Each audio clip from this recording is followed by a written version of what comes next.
আসসালামু আলাইকুম। সুপ্রিয় ১৮তম ১৯তম পরীক্ষার্থী ভাই বোনেরা, আপনাদের জন্য থাকছে গুড নিউজ। যেহেতু এখন পর্যন্ত জানা যাচ্ছে যতটুকু, যে বিশেষ গণবিজ্ঞপ্তি আসলে প্রকাশ হওয়া খুবই কষ্টকর এবং দুর্বিষহ হয়ে পড়েছে। এই মতো অবস্থায় বিশেষ গণবিজ্ঞপ্তি প্রকাশ করলে অনেক ঝামেলার সম্মুখীন হতে হবে বলে মনে করা হচ্ছে।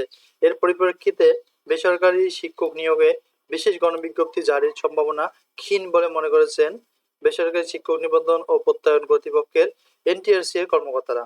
প্রার্থীদের আন্দোলনের মুখে ওই গণবিজ্ঞপ্তি জারির প্রস্তাব এনটিআরসি এ শিক্ষা মন্ত্রণালয়ের মাধ্যমে অন্তর্বর্তীকালীন সরকারের প্রধান উপদেষ্টার কার্যালয়ে পাঠিয়েছিল।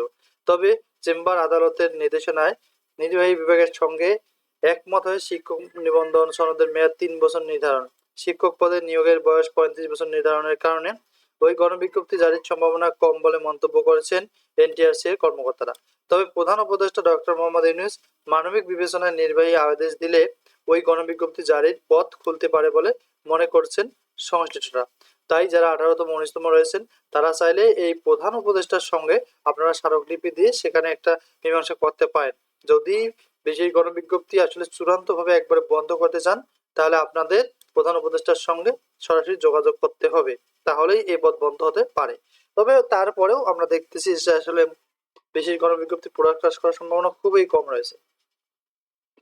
বুধবার শিক্ষক পদে প্রার্থীদের নিয়োগ সুপারিশের কর্মকাণ্ড পরিচালনা করা এনটিআরসির শিক্ষা তথ্য শিক্ষা মান শাখার কর্মকর্তাদের সঙ্গে কথা বলে এসব তথ্য জানা গেছে। কর্মকর্তারা দ্য ডেইলি ক্যাম্পাসকে জানান, শেখ হাসিনা সরকারের পতনের পর থেকে ১ থেকে ১২তম নিবন্ধনধারী এবং ১৩-১৪তম নিবন্ধনে একাধিকবার এনটিআরসি কার্যালয়ে গিয়েছেন। ১ থেকে ১২ ও ১৩ থেকে ১৪ নিবন্ধনধারীরা আমাদের অবরুদ্ধ করে রেখেছেন। তাদের দাবিগুলো আমরা শুনেছি, সেগুলো সারমর্ম আকারে শিক্ষা মন্ত্রণালয়ের মাধ্যমে প্রধান উপদেষ্টার কার্যালয়ে পাঠানো হয়েছে। ওই দাবিগুলোর মধ্যে একটি ছিল বয়সের বাধা দূর করে বিশেষ গণবিজ্ঞপ্তি ও তাদের সব নিবন্ধনধারীদের আবেদনের সুযোগ দেওয়া।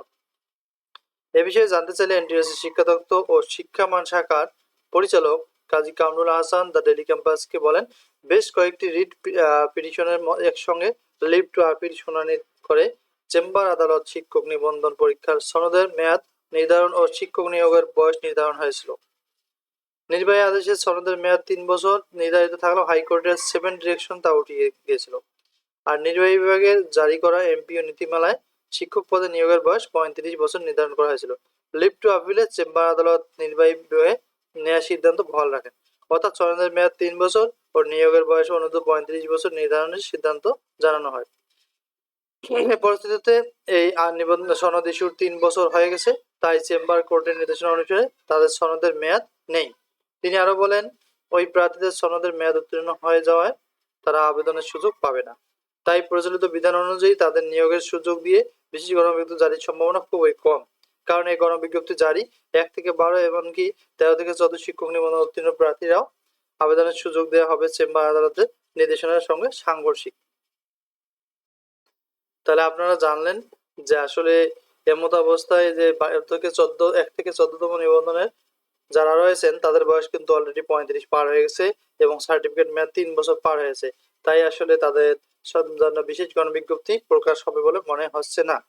এরপরেও আপনারা ১৮তম ১৯তম যারা আছেন তারা চাইলে আপনারা বিশেষ গণবিজ্ঞপ্তি বন্ধের জন্য বিভিন্ন ধরনের স্মারকলিপি প্রদান করতে পারেন।